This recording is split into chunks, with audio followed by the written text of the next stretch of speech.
My name is Venkata Krishna Aditya Arigila. My roll number is 21EC30058 from section 18.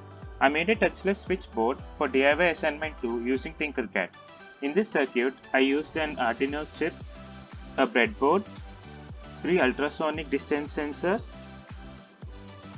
one piezo speaker which can be treated as a doorbell, an oscilloscope, a motor which can be treated as a fan, a potentiometer which can be treated as a fan regulator, 2 multimeters, and a bulb. I have connected them properly using connecting wires to form a complete closed circuit. Then I wrote the working code for the circuit.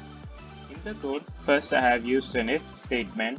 In that, first I have taken the reading of ultrasonic distance sensor on trigger pin 8, echo pin 9 in units inches, and I have checked if that distance is less than or equal to 20 inches. I have considered 20 inches for my convenience so that I can show the working of the circuit. And in that, if the statement is true, I have again written a if else statement. In that, I have checked the condition if the digital pin 13 is low. If it is true, then I have set the pin 13 to high and given a statement to print on the serial monitor the bulb is on with a new line. If this statement is false, I have set the pin 13 to low and given a statement to print on the serial monitor the bulb is off with a new line. I have done this because as soon as we place the hand, the bulb will glow, and if we take, the bulb will remain glowing. And if we place the hand the second time, and this part will get executed and the bulb glows off. This is the code I have written for the bulb here, and similar code has been written for this fan as well. Like if we read the ultrasonic distance on trigger pin 6, 7. So I have used similar kind of code. And for the doorbell, first I have used a if statement and again read the ultrasonic distance on trigger pin 4, echo pin 5 in units inches, and I have checked with the value 20. Now if this is true, first the thing I have instructed to print on the serial monitor, the doorbell is ringing with a new line. I have given couple of instructions to be repeated 5 times. In that, the first one is play speaker on pin 11 with tone 69 for 0.2 seconds and wait for 200 milliseconds. Similar kind of instructions are given here with tone 71 and tone 72, so that this set of instructions gives some kind of a music. And after this gets over, now print on the serial monitor that the doorbell stopped ringing with a new line. After this, I have written a statement to wait for 1 second. This is because if we place the hand on the sensor, immediately then the bulb starts switching on and off continuously without any stop. For that, I given this instruction to wait for 1 second so that we will have time to take our hand off. Now let's check the simulation of this circuit.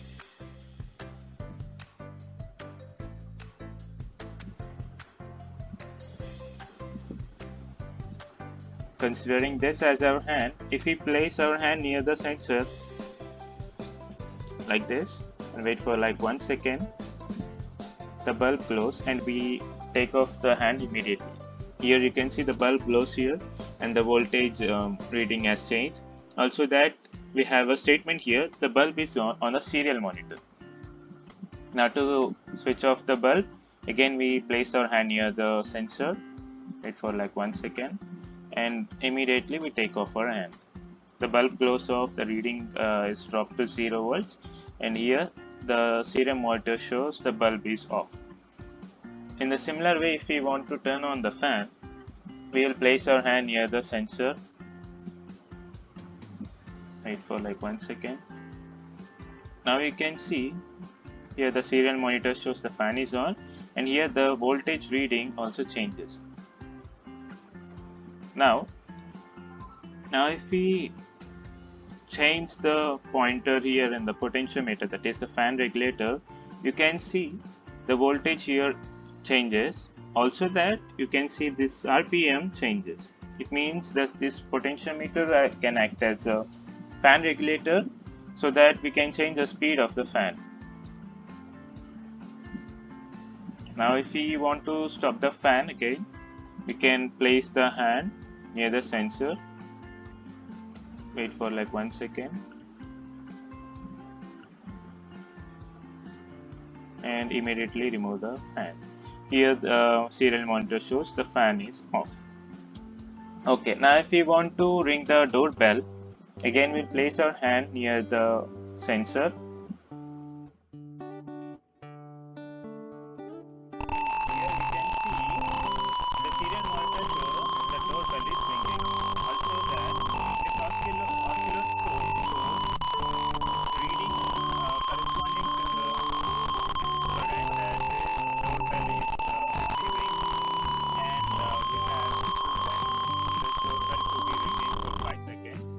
And after that, the doorbell has stopped ringing, is what is shown in the serial monitor.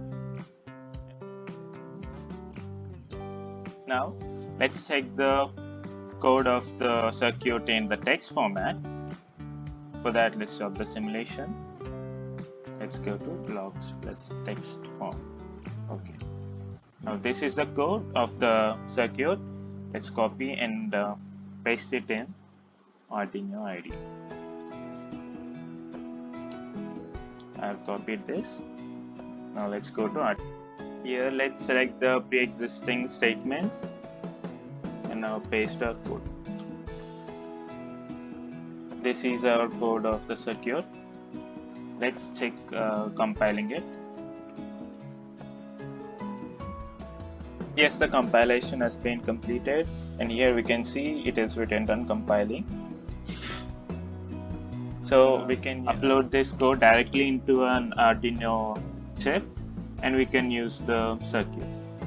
This is the circuit I have made for DIY assignment 2. Thank you.